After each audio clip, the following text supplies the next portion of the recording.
My husband's dad called me selfish and even publicly mocked my accent at a family dinner because I wouldn't host his friends at our place. She thinks she's better than us, he snorted. But now, they're calling me a hero 10 months later.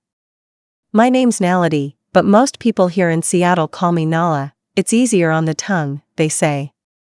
I moved from Cape Town to Washington for my postdoc about 5 years ago, and yeah, I never thought I'd still be here.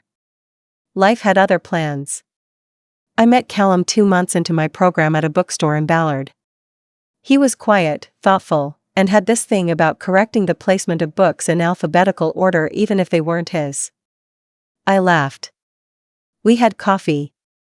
And then, everything just sort of unfolded. We got married 18 months later. Just a small ceremony with a view of the Sound. I had 2 friends from the university with me, and Callum's family came from Spokane. That's when I met Merrick, Callum's father, and his wife Diane. They were polite enough at first, but even then, there was this undercurrent I didn't quite understand. Merrick especially had a way of speaking to me that felt more like a test than a conversation. "You speak good English for someone from Africa," he told me at our wedding dinner. I remember gripping the edge of my plate, trying not to let my smile falter. "You'll have to teach Callum how to pronounce those funny names, huh?" Callum had chuckled awkwardly. I laughed too, but something inside me curled in on itself. I should have said something right then and there. But I was new. Still trying to belong. And I loved Callum, so I swallowed it. We settled into life in Seattle. I got a full-time research position, and Callum was working remotely as a product manager. We bought a small home in Queen Anne. It was everything I'd worked so hard for. Every late night at the lab, every visa interview, every homesick holiday had led to this little nest we called ours. Merrick and Diane visited every couple of months. They'd stay for the weekend, sleep in the guest room, and I'd cook something from home, pap and chakalaka, or a Cape Malay curry. Merrick would wrinkle his nose, but he'd eat it. Sometimes, he'd make comments like, "Smells like the back of a spice shop in here," or "Next time just do regular food, huh?" And Callum? He'd nudge him or change the subject, but he never really addressed it. Then came that dinner. Callum had just finished redoing the hardwood floors. He was proud, like, walk around the house in socks proud. We invited his parents to see the changes, and I planned a quiet dinner, just the 4 of us. Except Merrick brought guests. Without asking. He showed up with his brother Arthur and 2 of his old army buddies, Ron and Steve. They were all loud, already halfway through a 6-pack, and made themselves comfortable on our new couch like it was a sports bar. I was tired. I'd had a long week at the lab. But I tried to be accommodating. I made a quick charcuterie spread, put on some music, and tried to keep the mood light. But I wasn't in the mood to entertain a whole crowd, especially not with no warning. That's when Merrick spoke up. "So," he said, raising his beer, "when's the real party happening?" Ron and Steve were hoping for a real get-together. "Callum says you're not into that." "That true?" I smiled, tight-lipped. "I prefer smaller groups. Besides, the floors are still curing." He laughed, loud and mean. "She thinks she's better than us, doesn't she? With her little accent and her imported snacks." The room went silent. I could hear the hum of the fridge. No one said anything. Not even Callum. Merrick leaned back in the chair like he was proud of himself. Back in Africa, maybe she's used to people waiting on her. But this is America. We don't act like that here. I stood up, told everyone I had a headache, and locked myself in the bedroom. I cried. Not because of what he said, but because Callum didn't say anything at all. I didn't talk to Callum for 2 days. He kept apologizing, saying he was caught off guard, that he didn't want to escalate things. But I told him not saying something was the escalation. That it made me feel like I was disposable. Like a guest in my own house. 2 weeks later, I packed a bag and left. I stayed with my friend Carla in Belltown. I needed space. Not because I didn't love him, but because I needed to remember what it felt like to be in a space where I was fully seen. In that time, I started volunteering at a transitional home for immigrant women. Many of them had similar stories: cultural clashes, spouses who didn't defend them, families who treated them like accessories. I listened. And in listening, I began to heal. Back at our house, Merrick showed up again. Without calling. He brought another friend, through a small gathering in the backyard. One of the guests accidentally knocked over a planter, which hit a sprinkler valve and flooded part of the garden. They triggered a smoke alarm by lighting cigars indoors. We got a letter from the HOA. A fine. A formal warning. Callum finally lost it. He told Merrick to stop coming over uninvited. Merrick laughed. "She's turned you into a softie," he said. But Callum wasn't laughing. He called me that night. "I get it now," he said. "I should have stood up for you. I'm so sorry." It wasn't immediate, but we started talking again. More openly. More honestly. He told me he was going to therapy. Alone. Not couples counseling, his counseling. He wanted to unpack why he froze when it came to his dad, why he let things slide. It was the first time he took real accountability. I moved back in 2 months later. But things weren't the same. I wasn't the same. And I still hadn't forgiven Merrick. He didn't try to apologize. Didn't call. Didn't acknowledge what happened. Until 10 months after that dinner. That's when everything changed. 10 months later, I got a call from Diane. It was mid-morning. I was between meetings, sipping lukewarm rooibos and checking my inbox when the name popped up on my phone screen. I nearly didn't answer. But something told me to. "Hi, Nala," she said. Her voice was soft. Almost unfamiliar. I waited. Merrick had a stroke. I blinked. Not the words I expected. "He's alive," she continued quickly, "but it was bad. He's lost some speech. Some motor skills. He can't walk on his own yet." There was a pause. "I just thought you should know." I thanked her and hung up. I sat at my desk, staring at the coffee mug in my hand.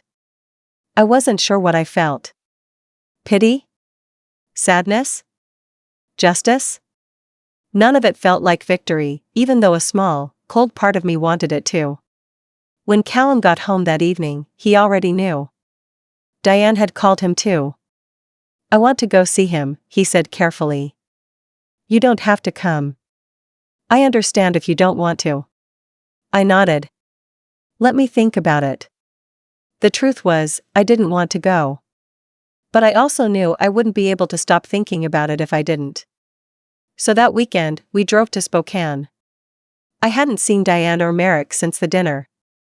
Their house was just as I remembered: brown brick, too many wind chimes, and one of those outdated decorative flags fluttering from the porch that said, "God bless this home." But now, there was a ramp where the front steps used to be. Diane opened the door. She looked older. More fragile. But not just from stress. From grief, maybe. The grief of watching someone become a different person in front of you, but still being expected to love them the same. She hugged Callum. Then, after a moment's hesitation, she hugged me. "He's in the living room," she said. "He's different." I believed her. We walked in, and there he was. Merrick. Once a solid, broad man with a chest like a barrel, now shrunken into a wheelchair. His face was slack on one side, and a small bib was tucked into his shirt. His hands twitched slightly on the armrests. His eyes, though, were the same. When he saw me, something flickered in them: recognition, maybe. Guilt? He didn't speak. He couldn't, not clearly. But he nodded slowly. Diane leaned over and said, "He's been watching your podcast. The one about the women's shelter." My stomach flipped. "He listens to the episodes over and over. Sometimes, he cries." I didn't know what to say.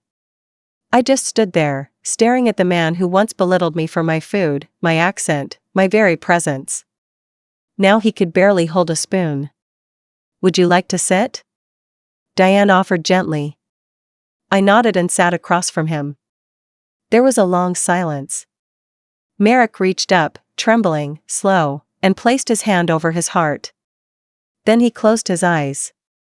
It took me a second to understand. It was his apology.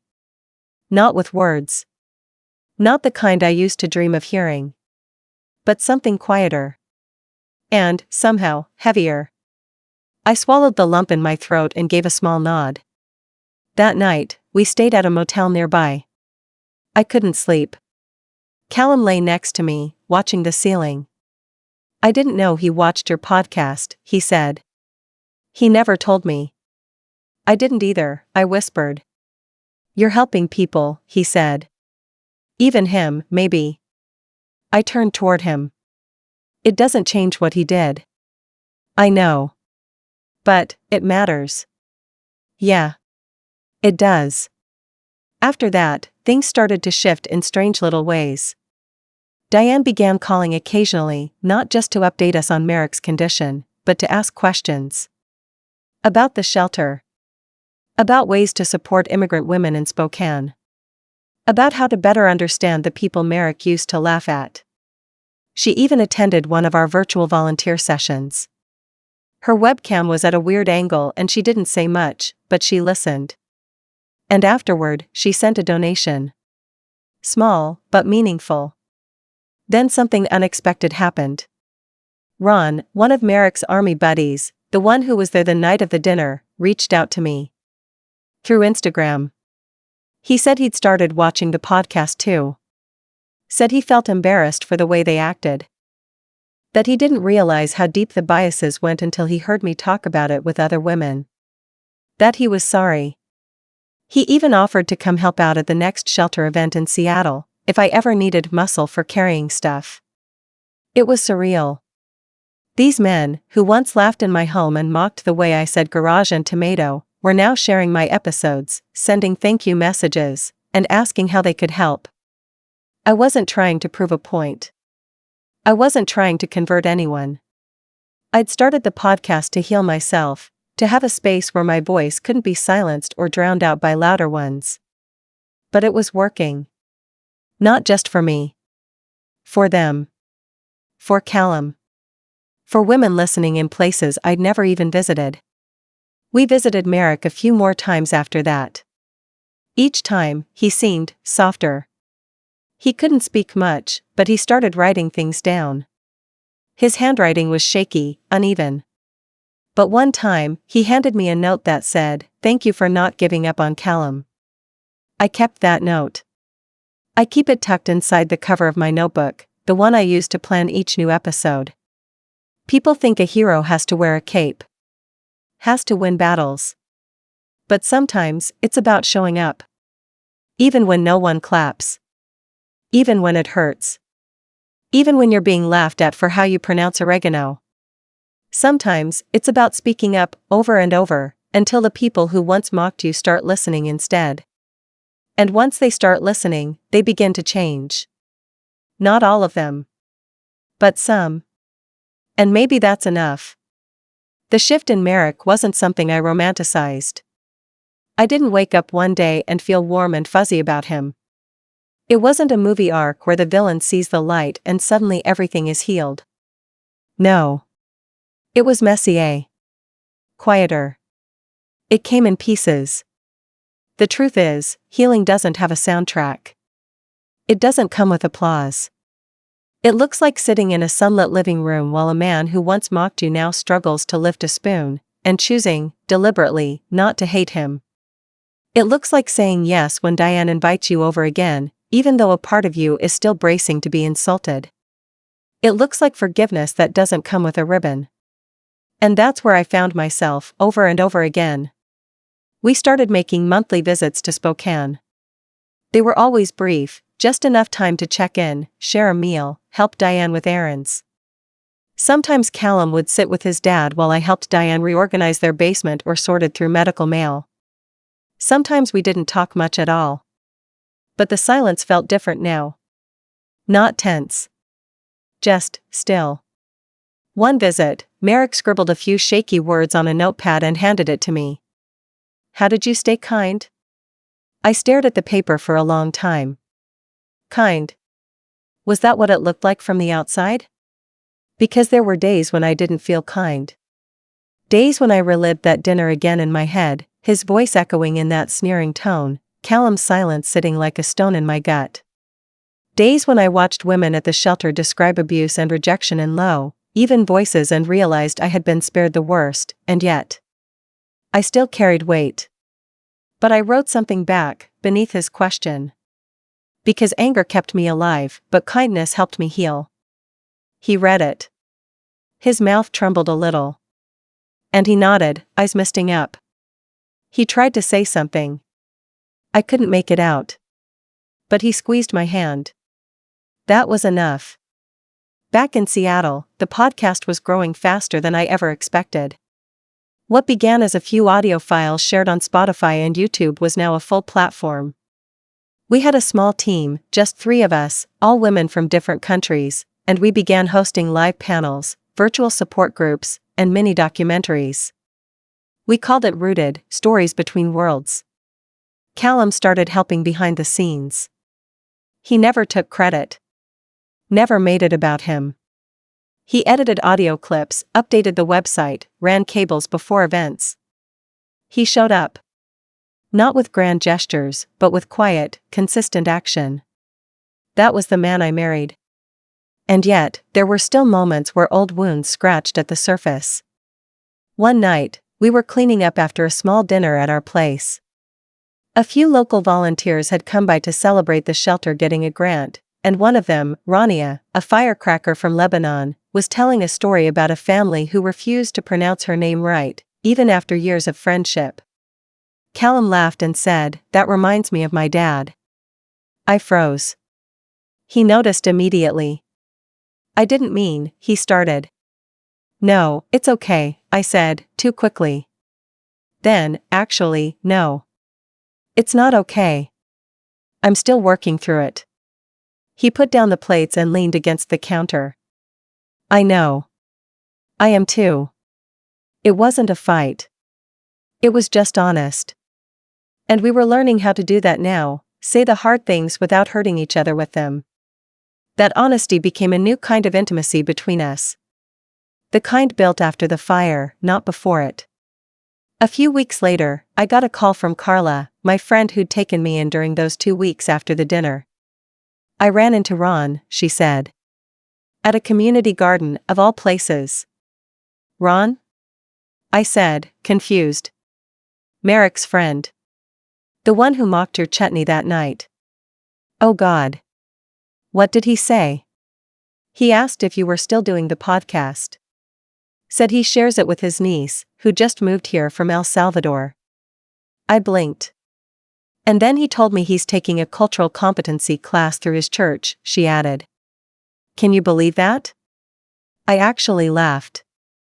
"No," I said, "I really can't. But maybe I could. Maybe it was slow. Maybe it was awkward. But things were changing. Not for everyone. Not instantly. But for enough people to matter." The next time we visited Spokane, Merrick had a new caregiver named Alma. A middle-aged woman from Oaxaca with a sharp sense of humor and a permanent bandana tied around her head. When she saw me, she said, "Oh. You're the one from the podcast. He watches it every Thursday after his bath." I looked at Merrick. He smiled, crooked and gentle. Alma nudged his shoulder. "He says you're famous." I shook my head. "I'm not." But Merrick reached out again. This time, he handed me a drawing. It was a shaky sketch of our living room. Our house. The one in Queen Anne. There were figures in it, me, Callum, him, and Diane. At the table. Eating together. It wasn't polished. The proportions were off. But it was unmistakably us. And beneath it, he'd written, in blocky, painstaking letters, Thank you for letting me learn. Sometimes, late at night, I still hear his voice from that dinner. She thinks she's better than us. But now, it sounds more like a question than a judgment. And I answer it, quietly, from a place I never thought I'd find, no. I just knew I deserved better. I stared at that drawing Merrick gave me for a long time. I took it home, framed it, and hung it in my office, right across from where I record my podcast. Not because it was beautiful, but because it was a symbol of change, of growth, of the strange, silent apology that life sometimes gives you when you least expect it. But don't get me wrong. Forgiveness didn't mean I forgot. It didn't mean I excused what was said, what was left unsaid, or the nights I spent wondering if marrying Callum had been a mistake. I still remembered every sharp comment, every mocking tone, every time I was made to feel like a foreign novelty rather than family. That's why, when the opportunity came for my own version of closure, my kind of revenge, I took it. And I made it count. It started when I was invited to speak at a community leadership conference hosted by the city of Seattle. It wasn't flashy or big time. But it was something. A room full of policymakers, nonprofit leaders, and educators who wanted to talk about inclusion, cultural literacy, and immigrant stories. I almost declined. But then the organizer said, "We want someone who's lived it. Who's dealt with systemic condescension and came out on top." Came out on top. That phrase stuck with me. So, I said yes. A few weeks later, I was standing in front of a modest stage at a local cultural center near Capitol Hill. The lights weren't bright. The chairs were the folding kind. But every seat was full. There were people listening. People who wanted to learn. And I told them everything. Not in a bitter way. Not in a sob story. Just truth. I told them about that dinner. The mocking laughter. The silence from my husband. The tears I cried on the bathroom floor while people finished the wine I bought with my own paycheck. I told them about Merrick, about how he'd watched my podcast after his stroke and started writing notes to communicate with the very person he once humiliated. I didn't use his name. But he knew who he was. Because Callum had brought him. Yes. Callum had wheeled Merrick into that audience, quietly, in the back. It was Diane's idea. And Merrick, to his credit, didn't argue. They sat behind a row of young college students taking notes, and they listened as I told the room how hard it is to be grateful for an opportunity when people constantly remind you that you don't quite belong. At the end, the room clapped. A standing ovation. Merrick clapped too. Slowly. His fingers stiff. His face wet. Later, in the lobby, someone asked for a photo. Then another. Then a small group gathered around, wanting to know more about the women's shelter, the podcast, how they could help. Merrick sat in the corner, watching it all. A man who once said I thought I was better than them now watched people look to me as a voice that mattered. That was the first piece of revenge. Not angry. Not loud. Just undeniable proof that I was everything he thought I wasn't, and more. The second piece? That came during Thanksgiving. Callum and I had decided to host this year. It was a big deal. The first holiday meal we'd had in our home since that dinner. We invited some close friends, Carla, Rania, some folks from the shelter. And yes, we invited Merrick and Diane. They accepted. I cooked a full spread. Not turkey and mashed potatoes. No. This was a fusion meal. Cape Malay spiced roast, South African chakalaka with cranberry, Boerewors bites on skewers with honey glaze. And of course, milk tart. I'd perfected it now. When everyone arrived, I gave a little toast. Short. Simple. Thank you all for coming. This meal is made with recipes from my mother, my grandmother, and a few experiments that survived Callum's critique. Every dish has a story. Every bite is a piece of where I come from. And I'm proud of that. Everyone clapped. Even Merrick. He was in his wheelchair, hands folded over his lap. After dinner, as people mingled and music played softly in the background, Merrick motioned for Callum to wheel him closer to me. He handed me a folded piece of paper. Inside, in his now familiar, shaky handwriting, it said, "Your voice fed more than this meal. It fed my soul. I'm sorry I was late to the table." I folded the note and smiled. Not a pity smile. Not a performative one. A genuine, earned smile. "That's the thing about a good meal," I said quietly. "It's never too late to take a seat, if you're willing to listen." The final piece of my revenge? It came not from something I did, but from what I didn't do. I didn't shrink myself anymore. I didn't modify my accent to be more understandable. I didn't skip my traditional dishes to be polite. I didn't laugh off disrespect or choose silence to keep the peace. Instead, I chose power. Soft power. The kind that lingers. I kept growing the podcast. I partnered with 2 new organizations to launch satellite programs in Tacoma and Portland. I got featured in a Seattle Times article titled, "From Outsider to Advocate, How One Woman is Changing the Immigrant Story." Merrick framed the article. He asked Diane to hang it in their living room, right next to his collection of military medals. So no, I didn't scream at him. I didn't curse him out. I didn't seek revenge in the way some might expect. But I let him sit in the front row of my success. I let him watch as everything he once ridiculed became the very thing people respected me for. And I made sure he knew, this woman with the accent, the spices, the backbone, she never needed his approval. But he sure as heck needed her forgiveness.